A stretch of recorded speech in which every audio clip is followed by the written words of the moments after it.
Evening. I'd like to call the March 14, 2022 meeting of the Affordable Housing Plan Advisory Committee to order.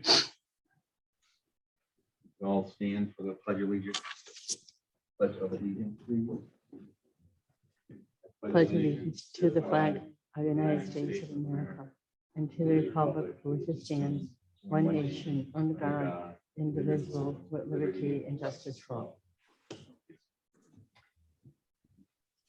Roll call.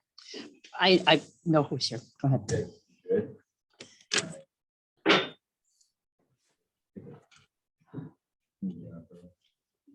Hi, Jim. How are you doing today? Good, and you? Good.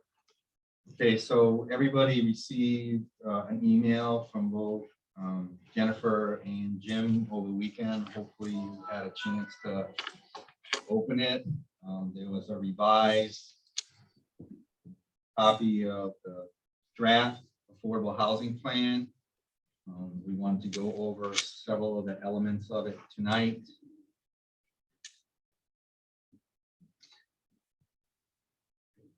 I believe the first item, Jennifer, was to revisit the community value statement. Yes. So there have been revisions that have been made to the statement. So please look it over. We are planning on doing another joint meeting with the Planning and Zoning Commission next week, either Monday the 21st or Wednesday the 23rd. Those dates for the majority of you were available. So those are the dates that we are looking at. I think, Jim, we're leaning at this point towards the 21st. Right. And our thought is to kind of do a little bit more in terms of getting the word out there to get the public to participate as well, because now we've got the plan together. So, we want to really encourage, I think, public input, particularly at this stage, as we have a very good working draft. And we're beginning to really look at strategies at this point that meet the goal. So we will likely use, next week to encourage people as an informational meeting as well, but it will be a committee meeting and a commission meeting, a joint meeting. So in terms of the value statement itself, it does appear on page 3 of the now combined draft of all the sections that you had previously reviewed. They're preceding the value statement. I just want to point out, we now have an introduction that talks about the appointment of the committee, as well as goes into the plan development process. And then the value statement is similar in terms of its content to what it was preceding, but with the comments that were received by both the committee and commission members at the last joint meeting, there were changes made. So we will go through that. I think it's best to go through it kind of line by line at the joint meeting next week. Okay, I did have some suggested edits to it. Okay, we'd love to take those now, because what we're going to do after the meeting tonight is we are going to do some further revisions before we pass on the draft plan. So please do give us any revisions that you have, George. So first off, just a statement. I actually scanned through about 20 of the affordable housing plans. I didn't read them in any detail, but one of the things that I noticed was, even though the state document says we should have a community value statement, there's only about 4 plans that actually have one. And out of the 4, maybe all of them, they all came from the same consulting company, SGL, except for ours. And I also noticed that ours was very similar in wording and verbiage to the farming one. And so I kind of looked at that one a lot, and I just thought, this is just my opinion. We can talk about it. These aren't cast in stone. Obviously, it's the group's opinion. It's largely the same, but I left certain elements out that I didn't really feel added a lot of value, or just a little bit of excess verbiage on top of it. To me, this is like a motherhood and apple pie sort of, statement. So I was just trying to streamline just a little teeny bit and make it flow better for me. Okay, so if you want, I can go paragraph by paragraph and read what I have, and you can follow along and see how it changes. So I just a little bit of change on this one, combining some sentences.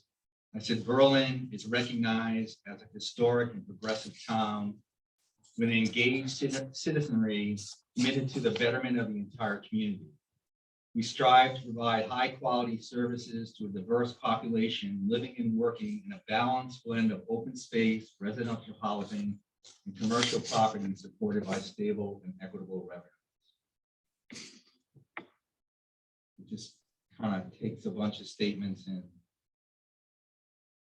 but we can talk about it. Does anybody have opinions? Good, bad, and different? Forget the George. red line. I have a question. Do you have a markup that, we can look at? I mean, not now, but for the next, between now and the next meeting?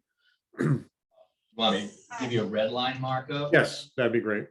Yeah, I can get you one. I don't have it right now. I can send it out tomorrow to everybody. I am taking notes, so Okay. I should be able to. I mean, I can give you a copy of what I have, but I don't have a red line copy. We can do that. We'll take a copy before we leave. That's fine. Okay. We'll do that, Jim. Thank you. Okay. The second paragraph, again, somewhat largely the same. It says Berlin embraces a diverse and inclusive housing stock that provides affordable homeownership opportunities, quality rental options, and housing choices for all household types, income levels, and life stages.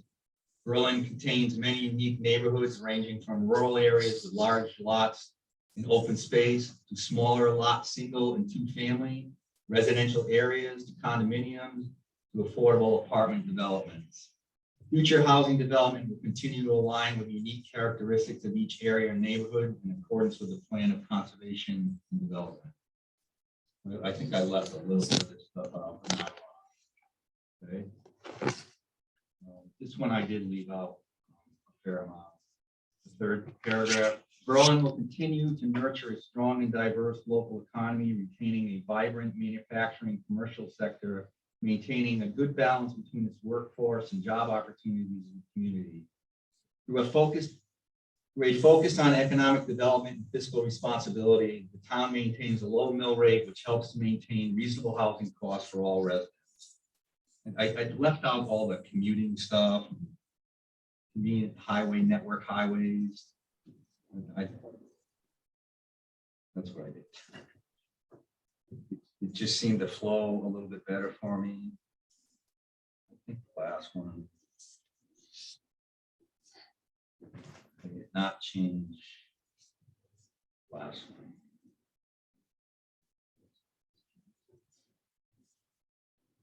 Last one's the same Who are paragraph. reading these statements, stuff Pardon? like this, I think for people who read these things, the less words, the better. Right. It is kind of wordy. Too wordy. Look, I mean, I think it's sort of the stump speech, right, about the town. What does Chris use when he goes out for economic development purposes and so on and so forth? So, yeah, it does make sense to keep it relatively streamlined. There's a couple little subtleties here, just within a couple of words. And one of them is the community value statement is either what we are, it's what we are and or want to be. And not everything is where we want to be. So we can't state it as if that's what it is. That's why we're like in the first paragraph, like we strive to provide high quality, we constantly striving. There's just a few little subtle word changes like Makes sense. that.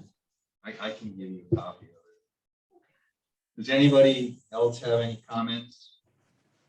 Rest of the committee? I agree that I thought it was a little, in general, a little wordy, and more than we probably want. People want something more simple. I understand, like you said, stump speech, Chris goes out. The mutability is a very big selling point for him, but it's not necessarily a value statement, it's more of a selling point. So I like the edit you made. Any thoughts from Anne? We made a statement already. Any further thoughts from you with regard to it? No, that's pretty much the same. And It's probably only like 3 sentences, 4 Yes. sentences missing. I just combined a couple of sentences. Streamlined. Tracy and Amy participating remotely, any thoughts on any further edits to it? Not at the time, no. Very good. Okay, Thank so just moving on, the next, and I just want to make a quick comment about the difference in the plans. Some of the plans that you did receive copies of, some of those samples, I think were started before the guidebook even came out. Because the guidebook did not come out until December of 2020. So some of the plans in the grouping that you have were actually started before then. And the content, this content of community value statement, of history of housing assessment and land use and zoning assessment and principal goals and strategies to implement the goals, that's specifically from the guidebook. SLR is one of the consultants that strictly followed the recommended content by the state and the Regional Plan Association. So, we're doing something similar here. And again, it's the Department of Housing controls the determination of the credit that you get for affordable units. And I mean, you all have the guidebook and you understand the content of it and who contributed to that content. So in our opinion, it makes sense to follow the recommendations of the Department of Housing and Regional Plan in terms of your content. I do want to make mention the next part that goes into the history of affordable housing in Berlin. You've seen a lot of content and you did receive the narrative that Jim had prepared. What you see in this portion of the draft plan is some more detailed information regarding multifamily housing that was taken from the various slides that you've seen throughout your committee meetings with regard to the history of affordable housing in the town. And so some of the graphics, the chart will look familiar to you for that reason. But I think it's an excellent, I think Jim did a terrific job on it, providing a summary of affordable housing and how the town has worked to construct affordable housing in the town and where you are in terms of your history. Jim, any comments about that you want to point out about the history? Just a couple of things I want to mention generally is that, I guess, first to apologize to the committee because we're kind of rushing to get to the end, and this is a first time through for all of us. So we're sending you these drafts when we probably, if we had another month, we could clean it all up and make it, in a better form before we send it to you. So we expect to make revisions. We ask for your indulgence on that. Just in regard to the maps, we are updating maps, and so they're not all updated, but we will be continuing to update some of the maps to clean it up before we finalize. And obviously, with the revised draft that I sent you on Saturday, we tried to shorten it up, and the basic document put a lot of things in the appendices. The appendices, they're not complete. For example, as we note, the community survey information needs to be put in there. I think, I think our thought is to have a document that, together with the appendices, has a lot of detail. So it supports the town, that the town has made a great, a significant effort and has steps that it plans to continue to move forward. So we really want to document that. So again, it doesn't all have to be in the plan. We pulled a lot of that and a lot of the needs assessment in data into the appendices. And some of that needs to be cleaned up because they've used different sources of information, et cetera. So again, I apologize, but we'll take a pass through this after we hear your comments tonight and start to clean that up and put it in better form. And if we, if we just the thought, if we want something even shorter, we could look at an executive summary. So that's about it. So, just one comment with regard to that. So your appendices, right now are quite long. They start on page 19 and go to the end of the plan. So, for our purposes tonight, we really do want to get to the strategies piece and start to talk about, we want to get the committee's opinion about the various strategies to reach the goal. So again, so that way we could do some more work on that, potentially eliminate some strategies, figure out if there are any strategies, as my email to you indicated, are there any strategies that you need more information on to make a decision about whether or not you think it's appropriately included in this plan at this time. In consideration of, this is a 5-year plan, maybe we want to be somewhat limited in terms of what we're committing to in the first 5 years, and knowing that 5 years from now, we're going to be evaluating where you are in terms of performance and implementation of the strategies and so forth. But I do want to make mention of one more thing that George did bring up. He thought that it would be appropriate in terms of, again, we've talked so much about the educational piece, right? And the fact that the public really doesn't necessarily understand what affordable housing is under the law.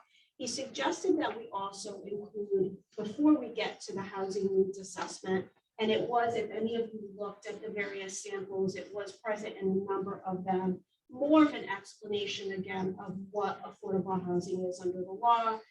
We could specifically cite, Jim and I talked today about that comment, George.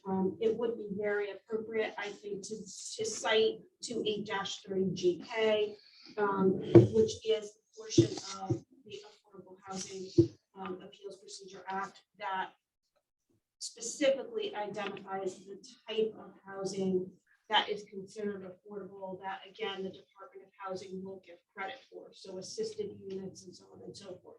So, and then the other thing, and I think this was a very appropriate for educational purposes, a very appropriate path to take. We could do a chart showing affordable rental rates. We did have some of that information in the PowerPoint presentations that you've seen. It would be very easy for us to include some of that, so people really get a sense, what are the types of units that credit is given for, towards again the 10% threshold, and also what are we talking about just from a money perspective? What is affordable? How does it equate out to both ownership value? We could do ownership value as well as rental rates. So thoughts on that? And again, we're going to keep it, very streamlined and very clear. We don't want anything that's going to lend itself to any confusion, I think, in the general scheme of things. So I've written a number of things in recent months, just in terms of content for website and so on and so forth. So I have some very clear content that I could offer with regard to that. So that's something that we could add in again before we send out the draft for next week's meeting. So I don't know if you, I sent, if it would help just a little bit about what we're talking about. I sent you guys some cuts of a chart out of Newington. Yes. I could show those if you well, no, I don't have my, I'd have to bring my session up. But I can mail those to the group if you'd like, the same thing I sent to you. To me, I was confused, and I'm still not sure I really understand it all, to be honest with you. We talk about the 80% AMI and 30% of that, whatever. I thought it was one number type of deal, but it's not. Okay, so I thought, if we're at, use round number, $100,000 is the median salary in our area. It's 102, 104, which one you're looking at. And then the 80%, it's like, okay, well, if you make 80% or less, it will be 30% of your income, but that's like at the high end of the thing, Absolutely. right? So for example, it goes by how large your household is.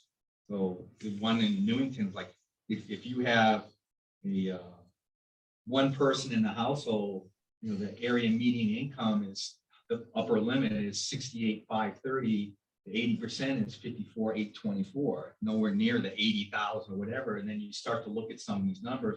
The monthly allotment on that they use for stuff was, $1,370, and that's not a lot of money, So my issue is like, with all these market rate apartments that are coming into being, it's like they're going to be way out of the realm for a person to deal with this. So I don't know if Amy has any comments about that. I've been in several meetings recently where that's been commented upon.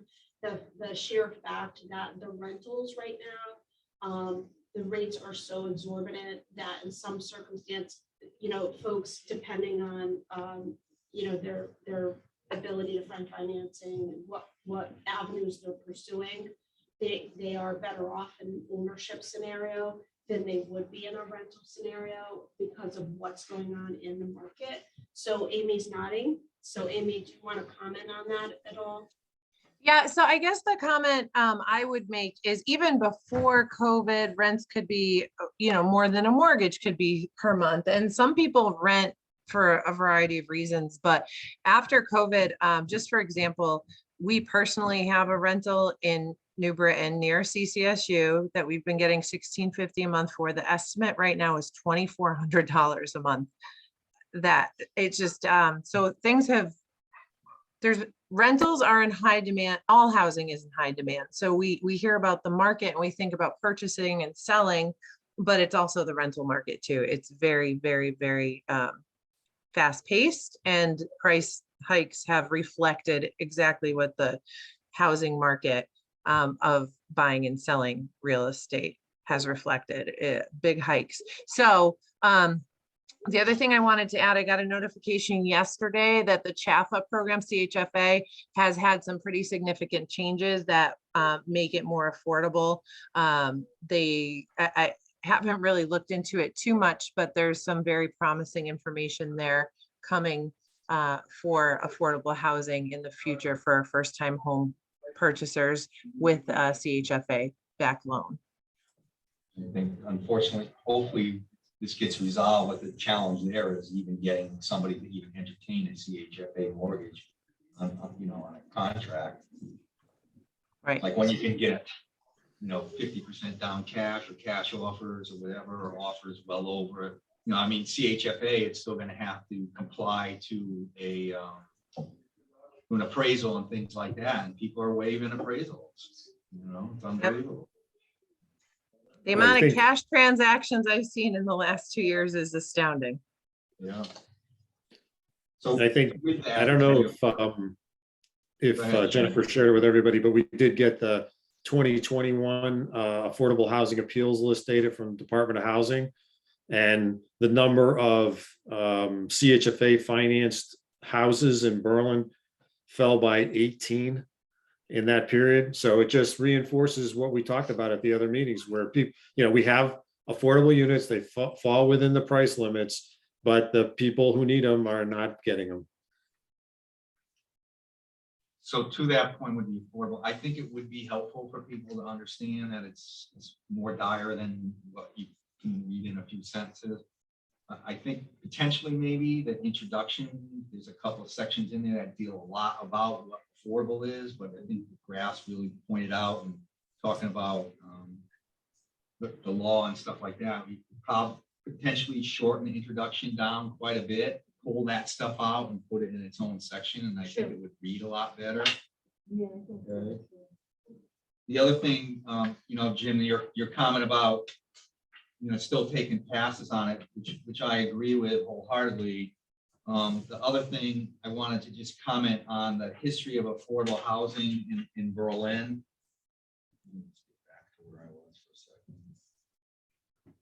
second. There's a couple of sections, or there's one section that talks to changes in what transpired. Below is a summary of recent town and development activity. And then it's several long paragraphs that are, to me, are difficult to read. And I don't want to get to the point somebody starts reading this and it's like, wow, we're in the weeds here type of deal.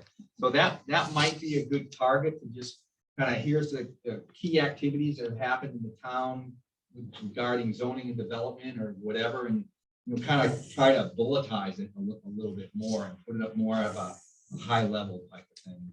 Because you want people to, we got a lot to get through before we get to the meat of what we really want people to see. So I think the affordable housing is very, very important. I think the rest of it, we need to try to streamline it as much as we can. Again, charts, bullets, something that I can glance at, read quickly, get the gist of what you're talking about. And if I want more detail, like you said, a lot of it's in the appendix. There will be those 3 people that go and read everything cover to cover, but the vast majority of people, you want them to get through those 20 pages or those whatever. And it's tough to slug through this. My other last comment, and I'll shut up, is I also made to you is like, there's stuff in here that when I was reading about it, all the different types of this housing and that housing and market and age restricted, blah, blah, blah. There's a lot of terms in here, and I found myself not knowing what some of them even meant. I came across in several of them. Glastonbury has a housing term thing at the back, and I can go and say, okay, what's AHI mean? What's AMI mean? What is a multifamily house? What's the definition of it? What's multi-use? I didn't know what some of these. There was one paragraph in here I didn't really know what we were talking about. So, and if you look at Glastonbury, I thought they did a really good job highlighting that. It's very, very readable. So I think that would help too. And that's at the end, so people don't have to read it, but you have a reference.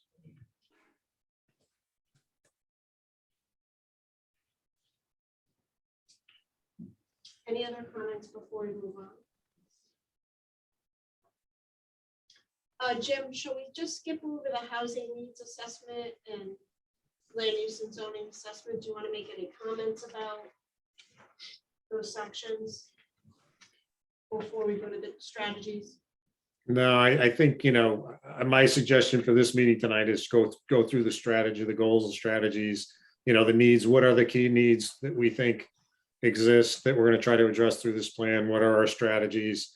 And if we can kind of get everybody on the same page there, then we can work on the other sections, and we have time to, fine tune that stuff. I think we have a lot of information already, in my opinion. My only suggestion would be to give as much real estate to the maps as you can. They're pretty tough to read. So, a full page to each one, maybe even changing of the landscape, so because they're really hard to read. I know you can't do much better than that. You can go to try full pages. But right now they're shared with text, so some of them have only half a page and whatever. And they're tough to read. Again, that's formatting stuff, not content. So the plan goal, again, you've got a single plan goal of achieving the development of additional affordable housing units in Berlin that will meet the needs of all town residents and will result in a total share of affordable housing that exceeds 10% of the town's total housing supply. The goal is to get to that 10% threshold. And then, as my email indicated, in terms of priorities, increasing housing for low and very low income seniors, and providing affordable home ownership opportunities, and then continuing to take advantage of its designation as a state high opportunity area to consider additional affordable housing projects with a preference for mixed income projects at targeted locations, including Berlin Transit-oriented development area near the Berlin train station. So essentially, keeping on the path that you are on currently is what that means. So thoughts on that? in terms of the focus of the priorities.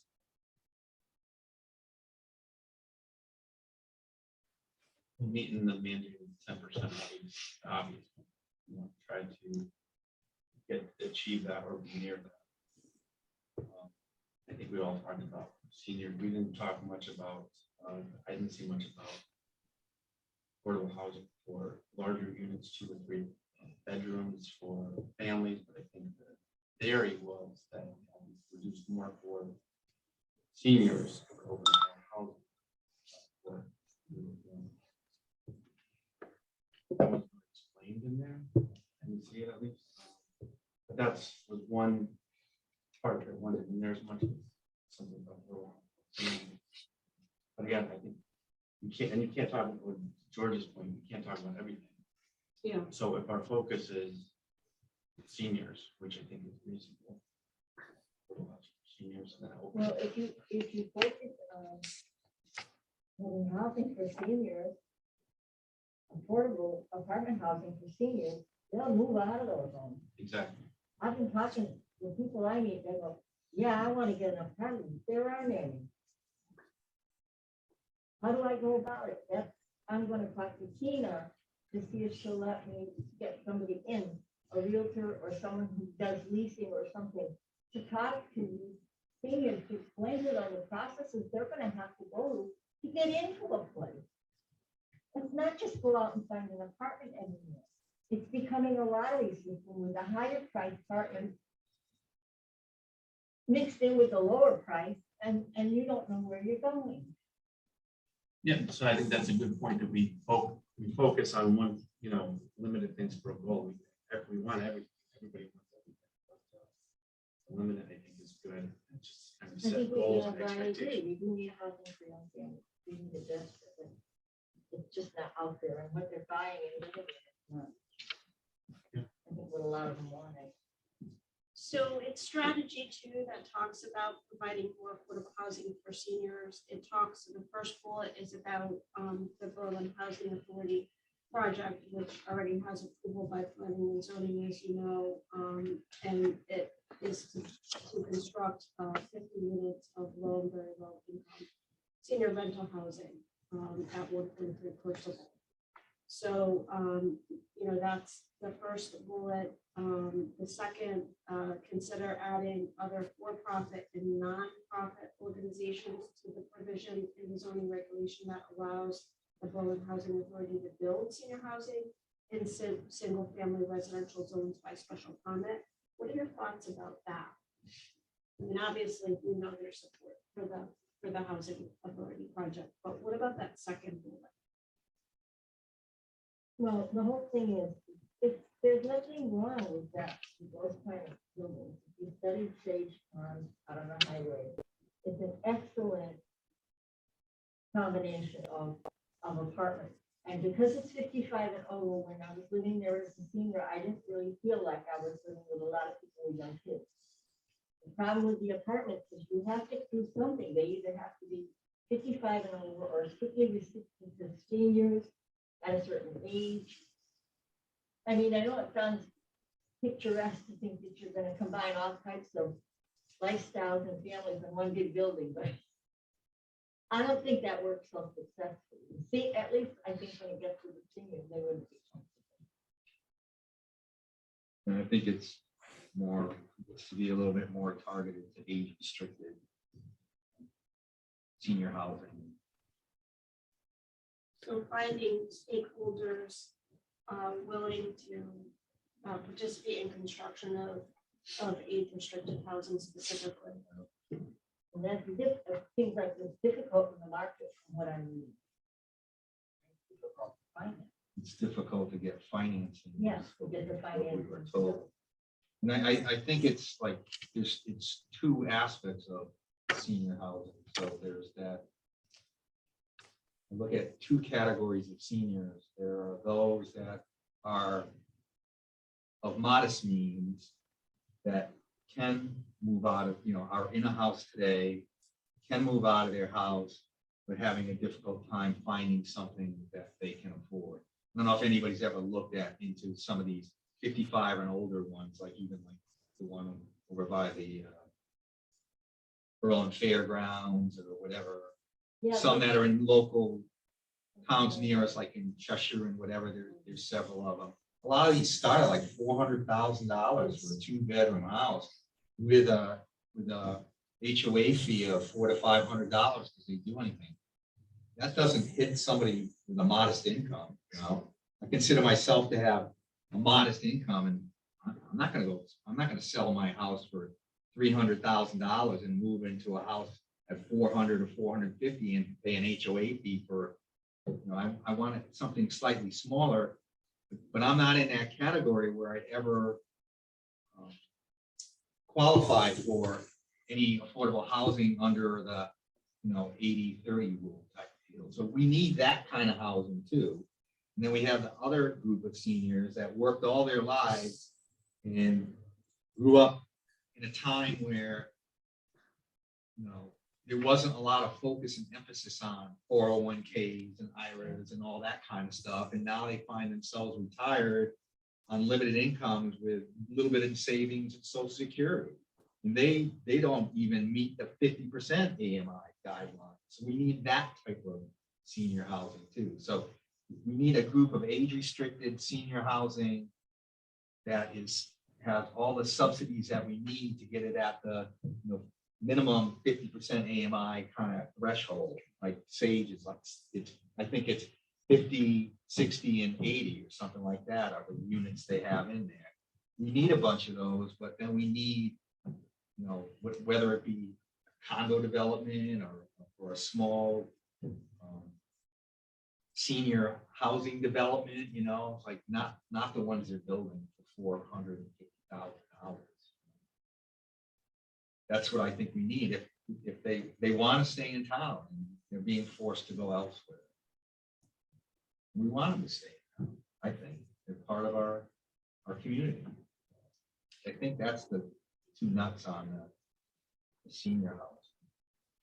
Yeah, just to say that again, we identified in the survey and in discussion, the need, the desire, the need for senior housing.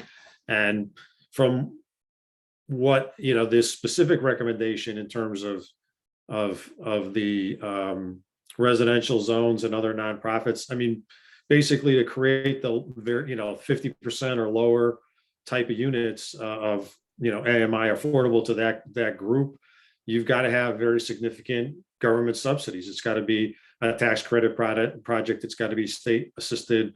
I've done some research, and my understanding is that they're in the projects that they're supporting, they're providing assistance of over $100,000 a unit for a lot of these projects. And so I don't think it's something that the town has the appetite to step up and finance. So right now, the housing authority is the only entity that can do senior housing in any of these single family residential zones.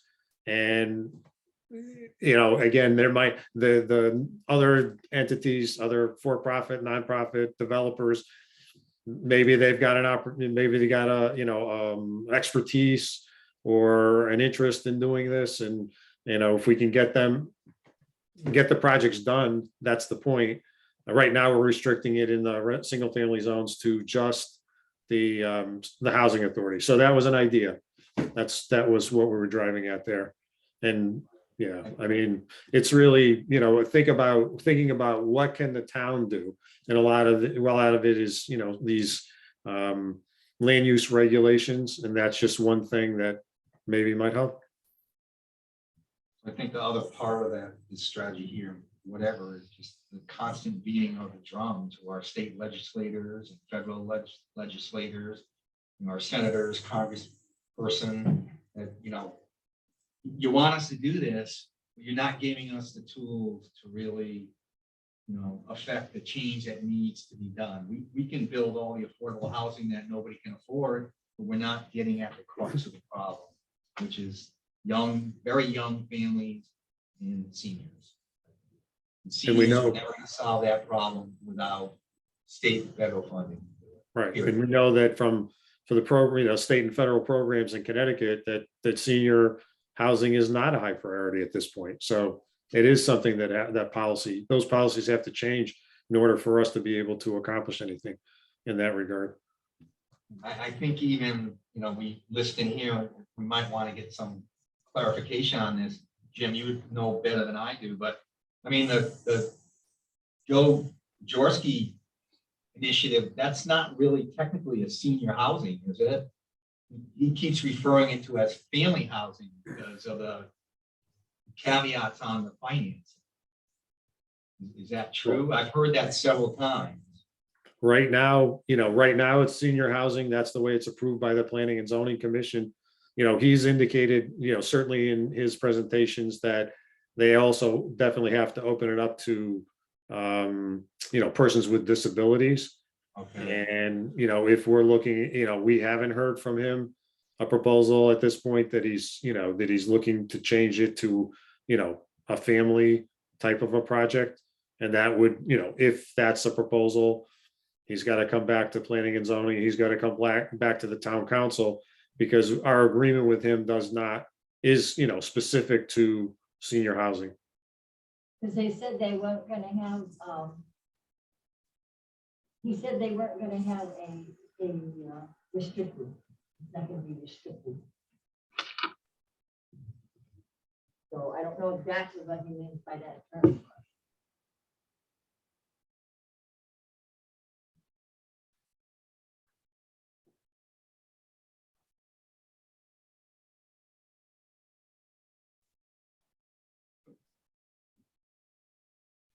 You can certainly find out. Okay, So the last bullet, under the senior housing strategy, is to ensure universal design features are incorporated into multifamily housing structures, requiring a percentage of units be constructed with these features. Thoughts on that? first of all, I have to look up universal design. So my one comment I had is just to maybe put parenthetically that these are standards ensuring homes are more accessible. That's, unless everybody knows that. I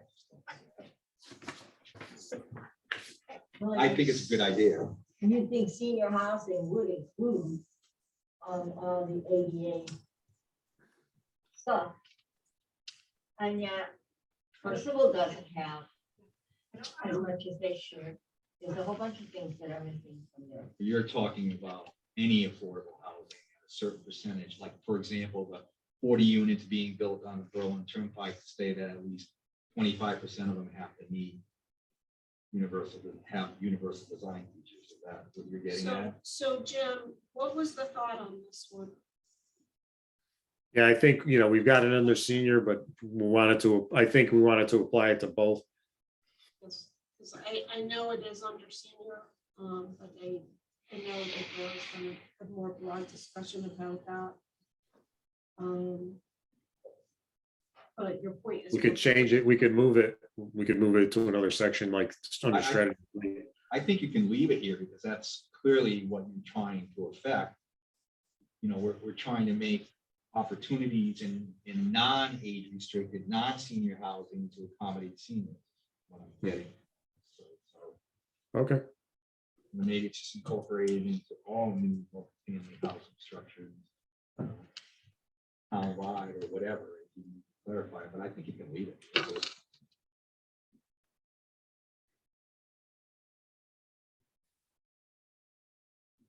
So going back to the first strategy, again, your survey results did show support for affordable home ownership opportunities more so than affordable rental opportunities. So there's three sub actions there. Explore partnerships with organizations such as Habitat for Humanity to construct affordable home ownership units. Evaluate town land that could be made available for the creation of affordable home ownership opportunities, and there was support for that as well in your survey responses. And then evaluate zoning strategies that would facilitate the creation of deed restricted affordable homes. So, when we talk about zoning strategies, we are essentially talking about incentivizing, right? because there are not a lot of deed-restricted affordable homes. And obviously that's something that's a very desirable as far as maintaining affordable stock. So, you know, that's something that's critical. Is to think about, you know, what are those strategies that you can list to maintain the affordable housing stock as well. Because we certainly know and you know, your number did go down as a result of the loss of units that were receiving, you know, CHFA support, CHFA assistance. And I think that Amy could speak to this as well with the increase in rents. There are folks that simply cannot afford some affordable rental units at this point because they haven't continued to earn in line with the increase in rental. So I would just add that, you know, we should at least evaluate whether we can do anything or not, but we should evaluate financial strategies for the creation of the restricted affordable homes, financial or other type of incentives to do it. You know, I mentioned it the other day and abatement, yeah. well, I don't know if it's even possible, but you know, it's like this whole trickle down or whatever, you know, a senior leaves his house, they're likely to be in a house that's affordable. We can get them to commit to a CHFA and get them into another unit. What can we do for them there? You know, I don't know if we can, you know, we do things like at Sage Pond, allocating 50% for, or a certain percentage for 50% AMI, 60% 80. Can we take a small percentage of our senior housing and say it's reserved for people who want to, you know, go sell their house and get a CHFA and go into senior housing? I don't know if that's allowable, but we need to explore those types of avenues, whether we want to do tax incentives, tax abatements, or whatever, or you know, or can we, you know, enter into contracts with other agencies, you know, I know CHFA already has a pretty good program, but to do that, you know, it's just trying to get people money for down payments and stuff like that. What's out there to be a facilitator of those type of things? We should evaluate all that as part of what we do today. So would you suggest a rewarding of that particular I'd actually action? I'd add another bullet specifically for incentives. Because Explore the use of taxes, explore the use of tax incentives and, you know, other incentives to support the creation of deed restricted units. Tax credits, tax abatements. Yeah, just, we do have the tax abatement for mixed use projects, but we don't have tax abatement right now for just residential projects. So even if they're affordable, so for example, you know, Metro doesn't get a tax abatement. 404 Berlin Turnpike could get a, you know, did get a tax abatement, or, you know, could get a tax abatement. So, you know, it would be, we could, you know, for one thing, we could reevaluate that strategy in terms of tax abatement. What else was going to say? Those were largely for multi-family, right? We're talking more specifically here for Right. individual home ownership. I don't think we have anything, do we? No, I mean, there's state statute, you know, there's a state statute regarding, you know, seniors, you know, for the tax abatement for seniors, but the last, as I last understood it, had a recapture provision when the unit was eventually sold, and people were not happy with that. So when it was presented to the council a couple of years ago, we never did anything with it, but Again, it's not due, it's evaluate. yes. And part of the valuation, the end result says we need to lobby, you know, the state for changes so that we can do some of these things. Otherwise we can't. I don't know. I just wanted to add, I do think the town has a program in place for real estate taxes for veteran tax abatement too. I don't know. I saw it like 2 years ago. I don't recall the details specifically or what they had to do, but there are already these programs in place, so maybe we can. I don't know if we can solve that during the course of just coming up with this plan, but And of course, whatever the state, whatever the town does in terms of tax abatement has to be in accordance with state enabling legislation. So you have to, again, could be for veterans. We'd have to look at that. And one of the other thing I think related that I wanted to mention was at the joint meeting with the planning and zoning, there was discussion about duration of the deed restrictions on the existing projects. And I did get information from Metro, and I don't have it right in front of me, but their deed restrictions were from like 60 to 99 years. So they were significantly longer than 40. But there was a suggestion, I think, from Joan about possibly making the deed restrictions in perpetuity. So that would be a separate recommendation to look at lengthening the duration of the deed restrictions. Because obviously, once we lose units over time, at some point, you're going to lose the units. So that puts you in a catch-up game all the time. So we could add that if you think it's a good idea.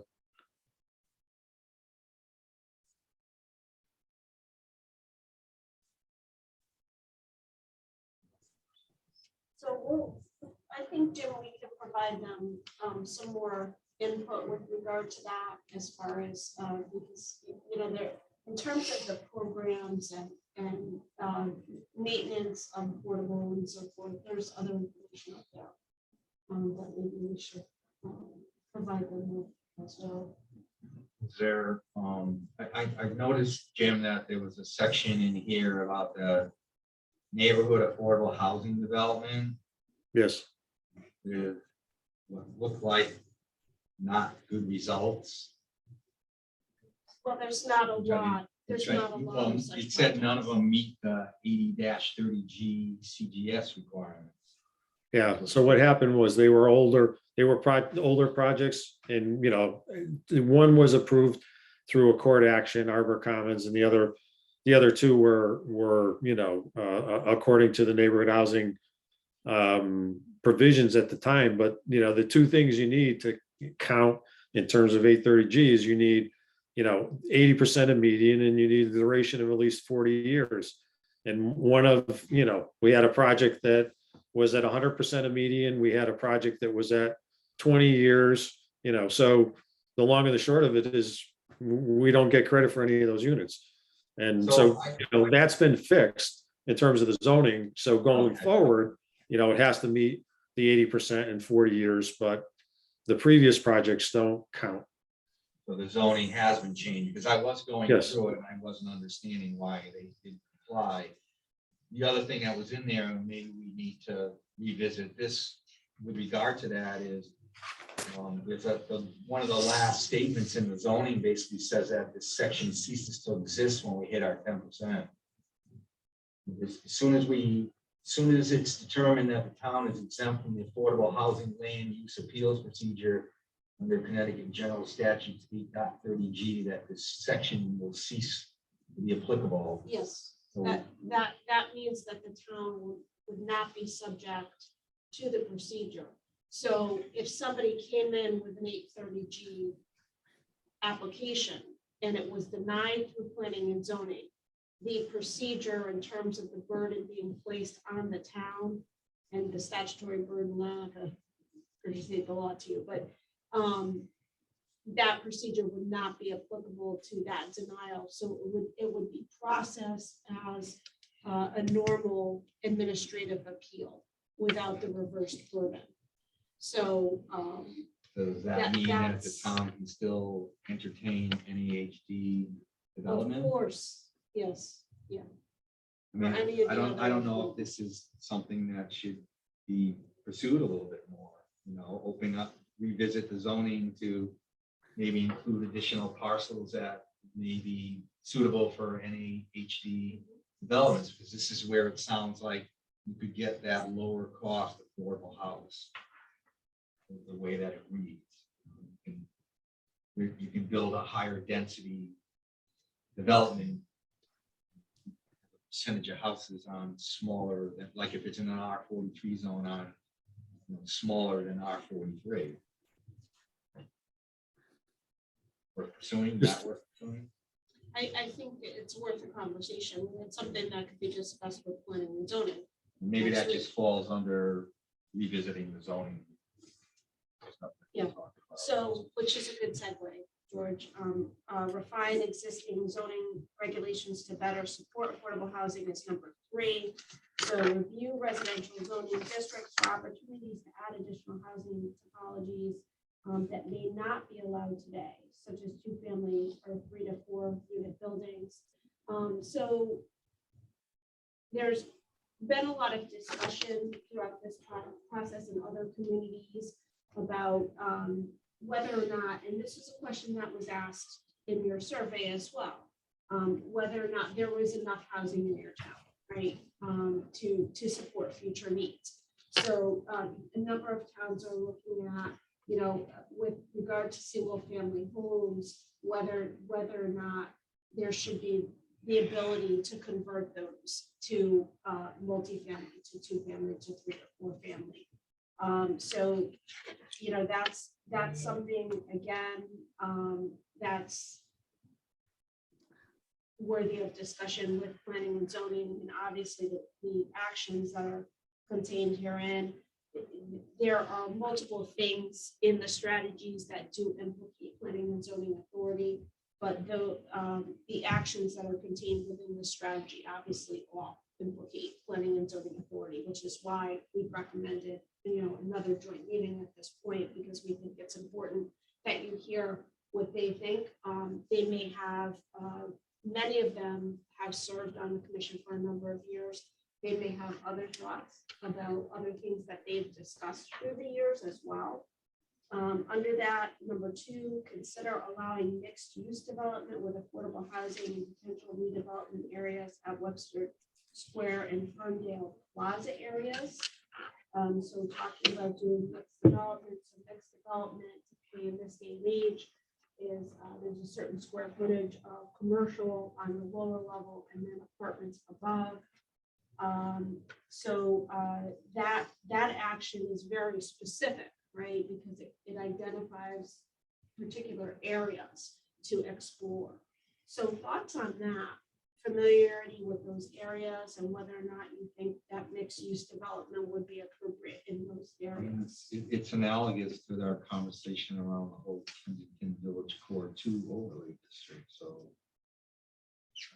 personally, it would be a good idea, kind of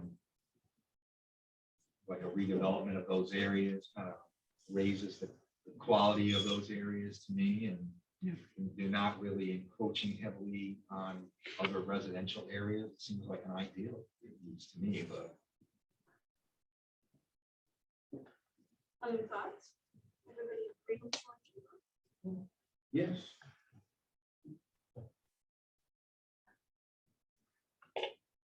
Number 3, review the BTD zoning to ensure that regulations adequately support the development of affordable housing. Jim, do you want to talk about that a little bit? Because I just think, that's- we do have in the scope for FHI for them to review the BTD regulations, because I think that they may need fine tuning. Just for one thing, they're mixed use regulations, but they really don't define the commercial portion of the project. And, the intent was redevelopment to help redevelop these areas, that maybe the residential components would be an incentive. And it's been successful in that regard, but I think the amount of commercial development in some of these projects is falling short of what we would have liked. And also kind of there's no thresholds. So that, our thought was we need to look at those. And, we also have different densities, we have like a density bonus, but we do have a provision where, where if they stay below in the lower density, they don't need any affordable units. So Turnpike Ridge doesn't have any affordable units. So we might, we could consider requiring it in any, BTD project. So it's kind of fine tuning things. It's like getting into the weeds here, but that was the thought there. And just going back a couple, and I think when we talk about the first bullet there, and kind of multifamilies and some of the single family zones. Again, we should discuss it with planning and zoning, but we also have heard from the survey that people didn't seem to be too supportive of that.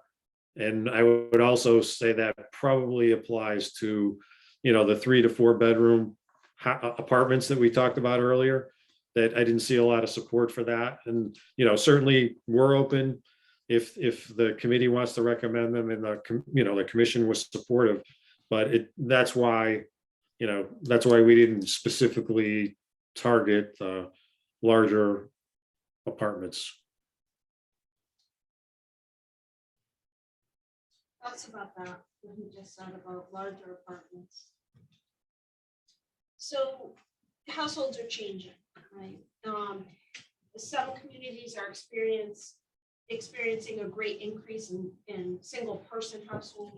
And then there are families that are coming together and sharing costs, right? That's a new phenomenon. So you do, in many communities in Connecticut, you have some very large households.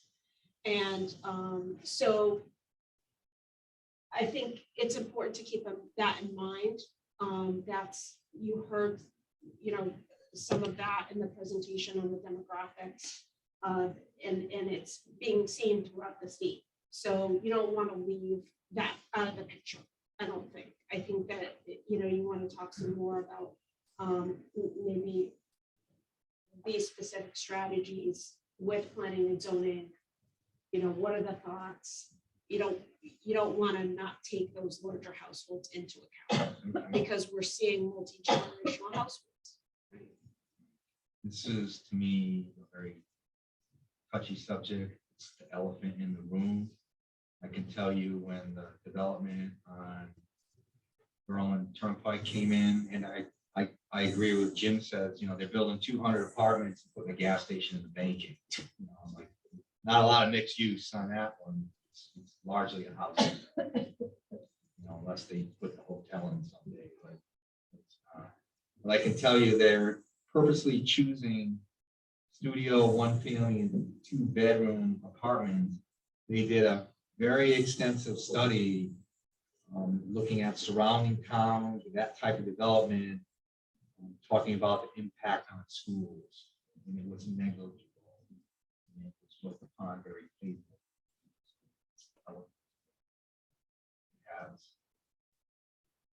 It has other implications, very strong implications. You start to get into 3 or 4 bedroom houses, apartments, and you build 200 of those, you've got some school issues. I don't know how you address that. How much I wonder. I've been studies done that show if you build a building that holds 400 apartments, how many people actually live in that apartment? They have on the 1 and 2 bedroom apartments. They have the numbers. Those 200 apartments on the Berlin Turnpike are gonna. You're lucky if you're gonna get 10 kids living in it. Is what they said based on their studies. And I don't understand why people say that it's going to have an impact on your. No, we're talking now. Change that to 3 and 4 bedroom apartments. Oh, okay. Okay, So larger. No, what I meant, that was what I meant, was if you have a place that has some larger apartments, how many of that? That I don't know. I'm sure the analysis is out there. With the birth rate dropping the way it is, we may be getting rid of school pretty soon. You're gonna have more school than you have kids to go to. There are some very large families. Well, yes, there are. Like you said, Jennifer said, it's like there are cultures that combine families to save money. They may have 10 people living in an apartment.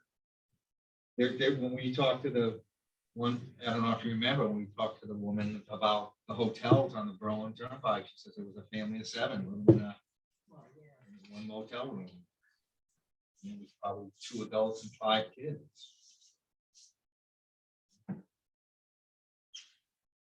I guess that's probably a good conversation to have along with planning and zoning. Why, I don't know. yeah, I think we should have apartments that have more rooms. We should have a mix of everything. You can't just have one thing. Well, again, I mean, the single family affordable, single family housing, making them more affordable kind of helps resolve that problem too. And there were a lot of comments at your last meeting about the quality of life that that provides too, when you have enough children to have a little bit of property. But, and then number 4, consider allowing greater densities and requiring, and this was mentioned, requiring less parking per unit in the Kensington Village Core. 2, overlay district with the addition of a requirement that developments include an affordable component. And one thing, just to make it more specific than the discussion we had last time, right now in the core area 1, we allow 26 units per acre. And in the core area 2 across the street, for example, we allow 6 units per acre. So it's quite a disparity.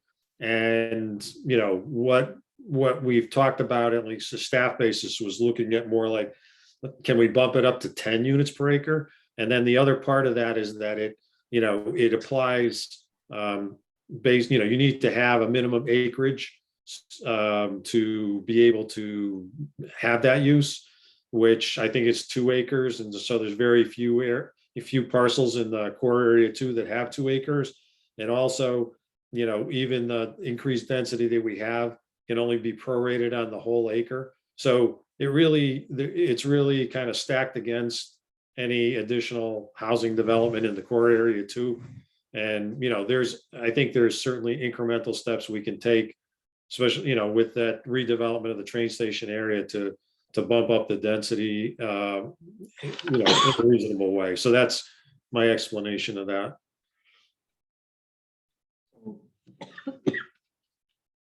To those points, I'm wondering whether the word is consider or the word is more actionable as to evaluate. Consider, okay, I consider it now.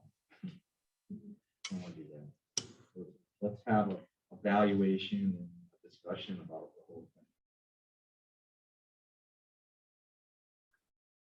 thing. I personally think that it's a good idea. It's kind of a no-brainer.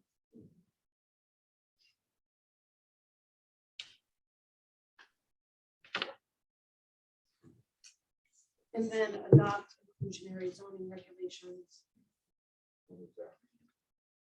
So Jim, what were you thinking with regard to inclusionary?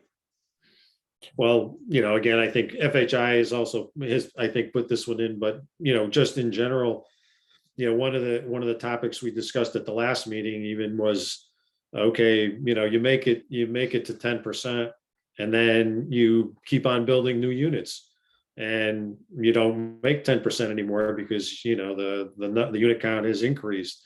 And if we want to keep pace over time, do we want, sometimes there's different towns that have done different things.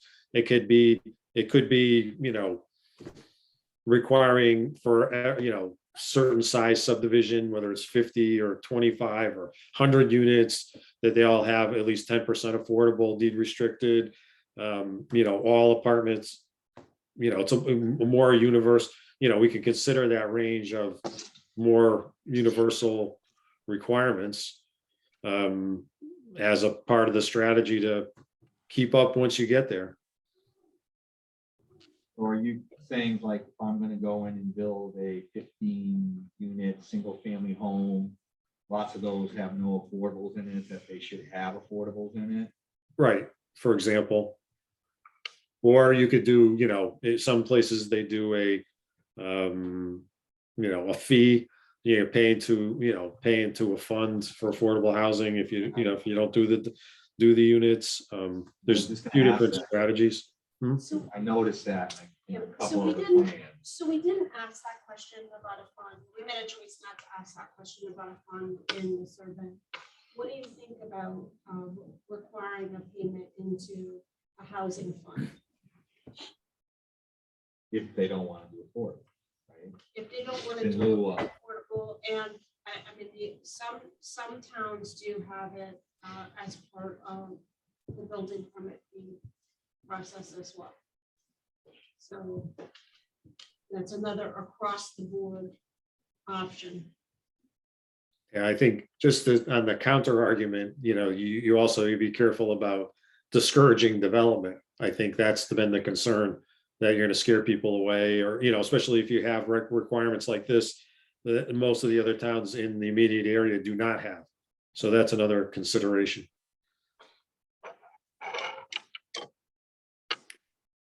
I think we could also add the word consider if we keep that one in, consider adopting rather than adopt. Right.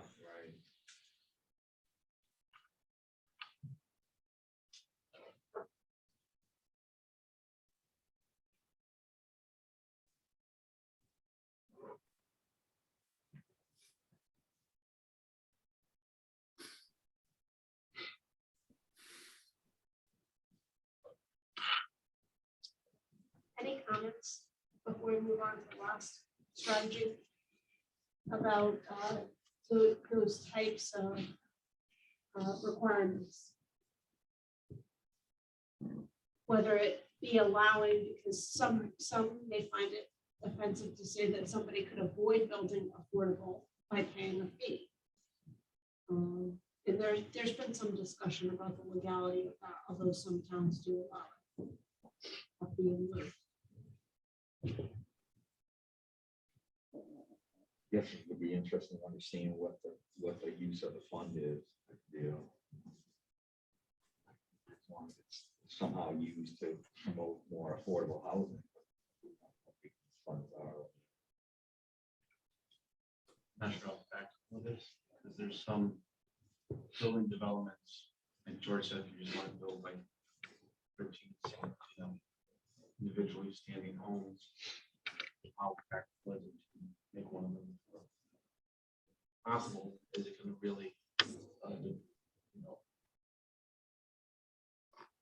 make people not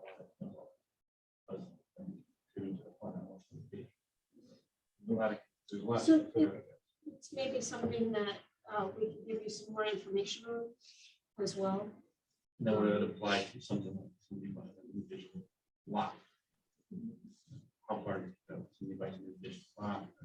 That they may have to contribute to affordable housing fund. Because obviously they can't. put a percentage of development. Single family home.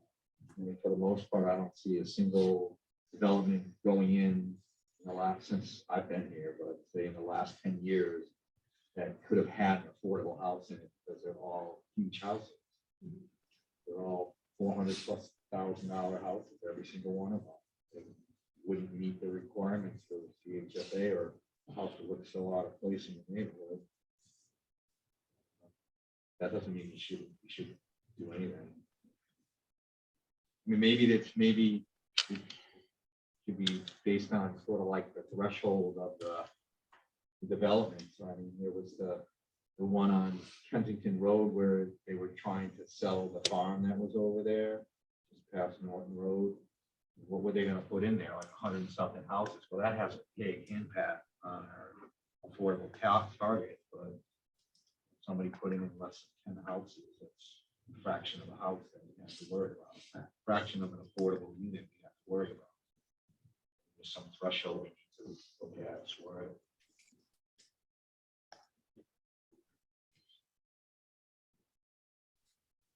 So number 4, maintain a focus on expanding affordable housing supply. Number 1 in terms of action items under strategy number 4, review and recommend actions to diversify the town's housing stock as part of the town's ongoing 2023 update to its plan of conservation and development and subsequent POCD implementation plan. 2, establish a plan of conservation and development implementation committee to track plan implementation, especially with respect to housing diversification and affordability. So that, just with regard to that, I don't know if you reviewed, but part of the education piece in a lot of the plans is to continue the Affordable Housing Committee. This has, the POCD implementation committee to track that plan implementation, especially with regard to diversifying your housing stock and affordability. And then maintain adequate staffing and skill sets to administer affordable housing programs. Jennifer, Yep. excuse me. Can I just go back to the, just a quick comment on the implementation through the POCD process or through the affordable? I agree that, another option is to have an implementation mechanism through a continuation of the Affordable Housing Committee. I'm just going to give you a historical perspective because I was involved in the 2003 and 2013 plans of conservation and development. And, it took a while to get to the council to create an implementation committee for the plan of conservation and development in 2003. They eventually did. It included chairman of relevant commissions like planning and zoning and wetlands and economic development and conservation and that sort of thing, and a few others. And they met quarterly and then reported to the town council on progress. So, and then with the 2013 plan, we never really created an implementation committee. So I thought the process was good of having an implementation committee for the POCD, but also reflecting on the fact that we were having a hard time getting an implementation committee and getting that supported and, working and staffed, made me think, well, should we just do it as, in concert with the POCD rather than doing a separate, committee implementation for the affordable housing plan. So that's why I wrote it that way. Could be the other way, but however it is, it's got to be, created by the council and endorsed and kind of supported with staff in order to work. Yeah, hopefully the difference between 2003 and 2013 is there seems to be more state emphasis on it now. I think there'll be more state pressure to not let it slide as much. And if you do let it slide, you'll liable to get things jammed down the throat. Hopefully. So in the draft plans that I sent you, I don't know if you noticed, Fairfield, there was an annual report that I included. I did that on purpose so you could kind of take a look at a town that is taking a look at implementation on a yearly basis to see. Fairfield has had a committee, an affordable housing committee, for a very long time, but they remain significantly under 10%. It's something that is talked about. They were in the guidebook. Fairfield was discussed in the guidebook. I mean, you guys remember that. So, but yeah, I mean, I think it does make a lot of sense, to keep the POCD committee, sort of ongoing, if you will, and evaluating, the growth of the town. That seems a very straightforward, again, no-brainer strategy and action item. Maintaining of adequate staffing and skill sets to administer affordable housing programs. That's something I think that we're going to see more opportunities now. Again, as George has mentioned, the opportunities for training so that staff at the local level can hopefully, have a better understanding of even just in terms of eligibility, so that there are appropriate relationships being made with stakeholders as far as housing is concerned. There are some towns too, as part of their educational piece, they have landlord programs that they're establishing, for example, again, just by way of example, to get landlords to have a better understanding of eligibility and to make more of a buy-in into affordable housing as well. So I just mentioned that as I definitely have seen a shift. I mean, now there is, for the land use agencies, there is a training requirement. I see that, affordable housing, I think, is going to continue to stay at the forefront. And I think that there's going to be training opportunities for staff to become more well-versed in affordability as well. Provide affordable housing training to staff and members of land use boards. Again, there are more training opportunities, I think, that are going to evolve with the legislation requiring the training of land use agency members. And there is a yearly program. I don't know, George, I know you have served on planning and zoning. I don't know. Yeah, they if you hadn't have started that it yearly yet. training. There's a program that's offered at it was offered every year, but now it's being offered every other year. That's pretty comprehensive. And there's a lot of opportunity in terms of just virtual programming too. Now as well through kind of clear and such. So,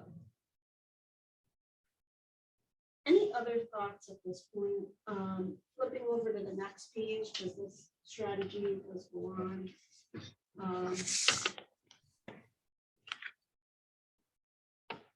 Is it worthwhile trying to, as far as the strategy for trying to create a outreach program for the developers that are out there to keep them in tune with, what we've made available through changes in zoning regulations and so forth. Anything else that we might have made in regard to helping get leads on funding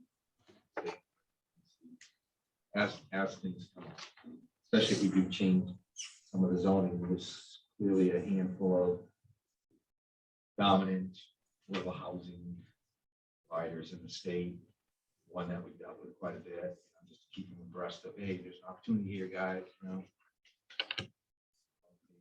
Periodically, I don't know if you can even go out to bid for stuff like that sometimes. A request for proposals or RFIs, request for information. Anybody interested? So maybe explore creation of outreach programs.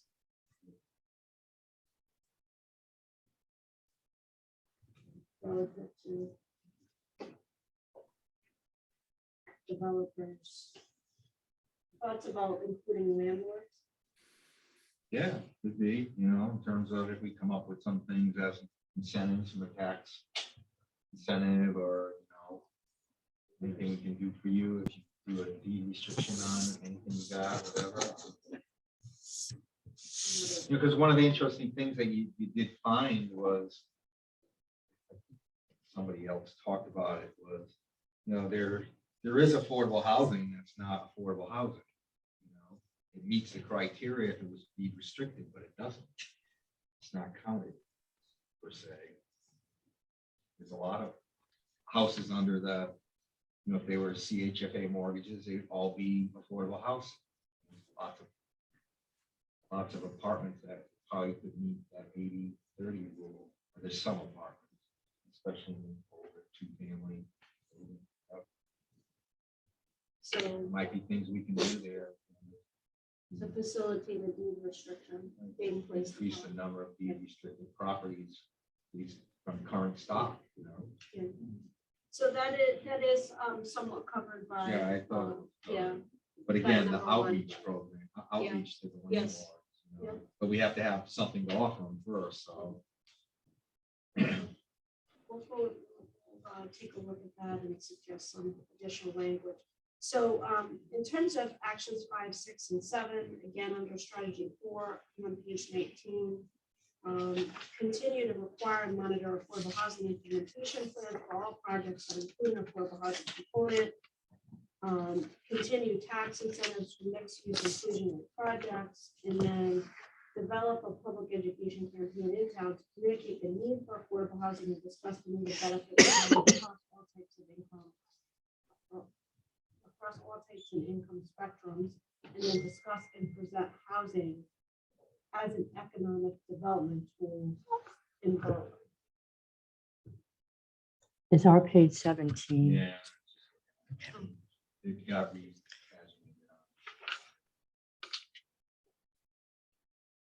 Last go up 17.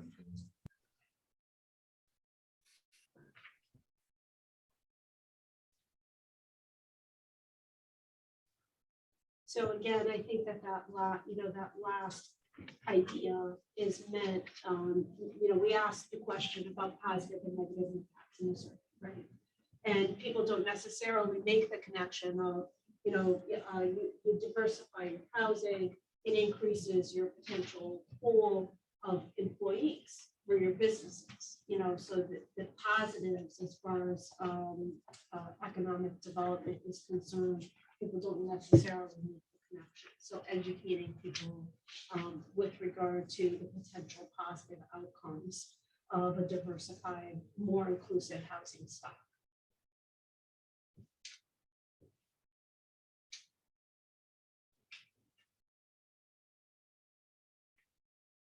Thoughts? Any thoughts? Everybody's kind of like, well,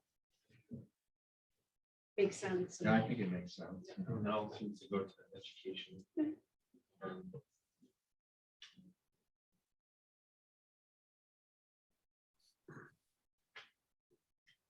So any other thoughts? Jim, do you want to talk about anything else before? I think we covered the main things we wanted to cover. So I think we want to know, again, well, going back to, priorities, and we talked about, senior housing, we talked about the, home ownership, affordable home ownership. And we talked about, the lack of units for persons with, say, 50% of less or less of median. And are we missing anything, or have we covered it there, the main, priority needs? Again, to some degree, I don't think it's a all-encompassing ever. It's a 5-year plan. No. It's ambitious enough as it is, a 5-year plan. So I think we highlighted the top needs that we thought from the surveys we did. Obviously, those needs will continue to evolve and change, and the plan will change in 5 years. Hopefully, we'll have eradicated some of these critical needs. But, 5 years seems like a long time, but it's not, especially in apartment building timelines. I think that's an important thing too, with the sort of the executive summary that you mentioned, is to bring up also, this is just a 5-year plan. It's not, this is what's, like, nobody's promising anything that's going to happen. It's just a focus on certain things to get everything moving in the right direction. I just want to mention also that I did talk to Habitat for Humanity in the Hartford chapter, the executive director. They'd be interested in working with us on projects. She would be happy to come and, join you at a meeting. So if you decide you're interested in that, and we have some time before our time is over, I can try to make arrangements to invite them to a meeting, and you can hear a little bit more about how they do things. But they do get government support, but they also get, a significant amount of money and private donations to help support their projects. And I don't know why most of them seem to be in more urban settings too. I don't know, if it's more money there, or what. Not exclusive, they're interested, they're interested, they can go anywhere. So it's not exclusively urban. They do a lot, in urban settings, typically the first level of, developing the project is figuring out where you're going to put it. In a lot of urban settings, you have some kind of redevelopment situation where a building was, maybe a lot was acquired by the town, or a building was torn down or whatever. And these become, the lots that they can build the housing on, but it doesn't have to be that way. I think it would be very interesting to try to understand how we could help them. How we can help them help us. Right. Because at this stage, I wouldn't even know what to do. I'm sure you got to get a chunk of land somewhere or whatever. So, that process, what works well for them, and how can the town help facilitate them being able to come in and do those types of things. And then, do they even do more than single family houses too? I don't even know.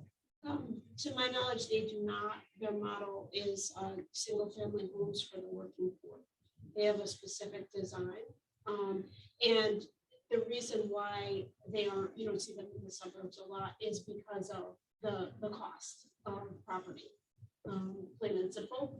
So yeah, that's the conversation, is whether or not, is there some strategy to address that issue for them in Berlin? Yeah. Just leads to another thing, when you're talking about having this group continuing, whatever. I mean, I think the other interesting thing to do would be have them to reach out and find out what's innovative in the United States. How are others solving this problem? And actually do research into what are some of the innovative ways to tackle this problem. That others have done it. On that note, and one thing I would mention is I did find that interesting, I think for us, is that the state of Maine has a program where they provide incentives for replacement of mobile homes that are older than 1976. So with Berlin owning the mobile home park, a program like that, if it was done in Connecticut, could be a good thing. So just to throw that in, I'll reach out to the Department of Housing and see if they're thinking about that kind of a program. Yeah, that's a great idea, Jim, that you've mentioned. Any other thoughts? So it's getting the meat on the bones. It looks terrific. And I just want, I want to give a huge shout out, and he's going to be on me probably, but to the tremendous effort of Jim Mahoney into this plan. He's your person with historical knowledge, and that is an invaluable person in a town. So terrific job, Jim, on putting everything together and getting your hands on it and rearranging so that they could have a productive discussion tonight. Thank you. Can I just ask you, Jennifer, to maybe just to lay out timeline a little bit, working backwards? Where are we in the process? I know that at some point in time, this document has to be filed and available like 35 days before a public hearing. So, and then eventually the town council has to approve it. What are our drop date working backwards? Because I think we're getting close, right? We are getting close.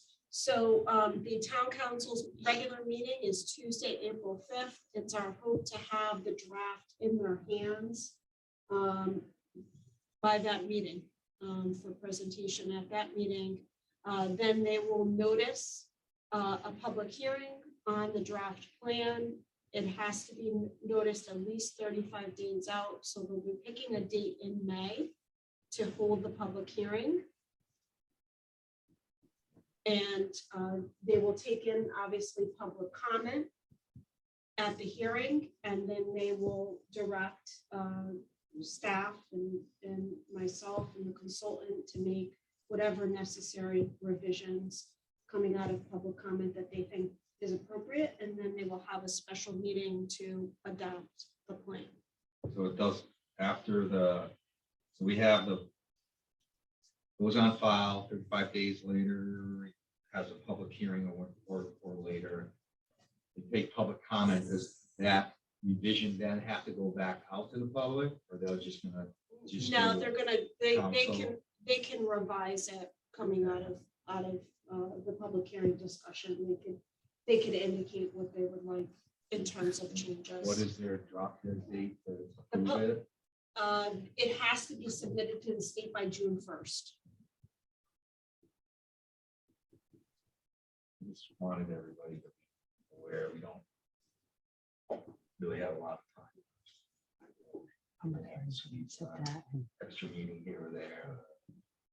And you're presenting tomorrow to the town council. Or somebody. Jim has prepared draft comments, yes, and he will be presenting an update. They will be receiving a copy of the draft as well. And they will get the revised draft that's going to planning and zoning. They're going to get every draft at this point because, obviously we want them to have this digested you know, Or are they, I mean, when they're ready to hear public comment. so it's only tomorrow. Are they getting what you gave us today? Yes, Okay, and they'll be aware that there's certain yes. changes being made Yes. to it based on our meeting today. absolutely. Can I just point out that if they set the public hearing on April 5th, and then it has to be published 35 days prior to the It has public to be hearing. posted. So that brings us to the council meeting on May 17th. Right, and then, and it has to be into the state by, By June 1st. so the council will have to set. Yeah. Okay, like the week of the 23rd. Again, if it's necessary to have another meeting, they may determine that they're satisfied with the plan as is, Okay, and they can take action. When we do the notice, we'll do it. So that way, it's not only a public hearing, but it will indicate that they may take action that to night. adopt following the public hearing. I'm saying, you know, I want to be clear. I mean, my advice to them will be that they can make changes to the plan following the public hearing. I think that would be entirely appropriate, and they may deem it necessary.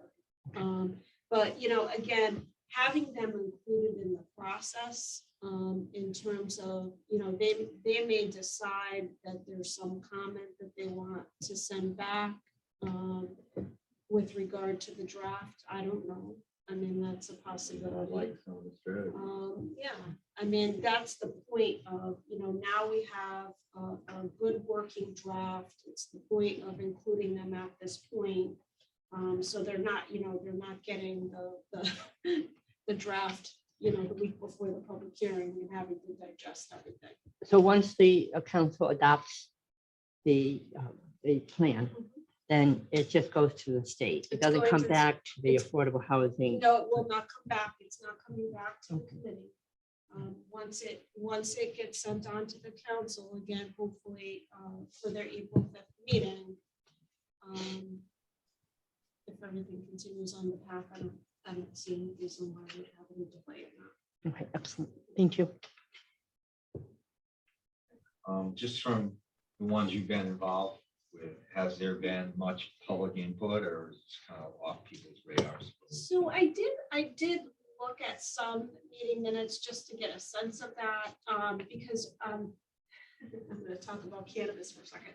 I've been looking at meeting minutes of planning and zoning commissions, as well as legislative bodies of various towns for affordable housing plan for cannabis, also the accessory apartments and parking opt-out legislation that the planning and zoning commissions and respective legislative bodies in town have to act on before January 1st of next year. So there has been public input into many of them that I've seen.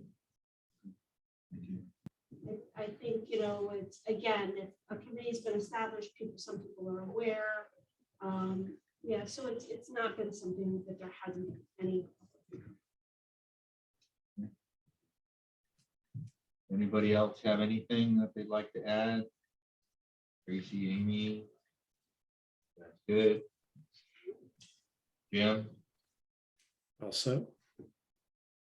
have a motion to adjourn, Make a motion to adjourn.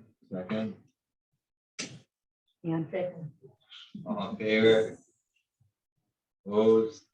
Thank you, everybody. And it's 7:39.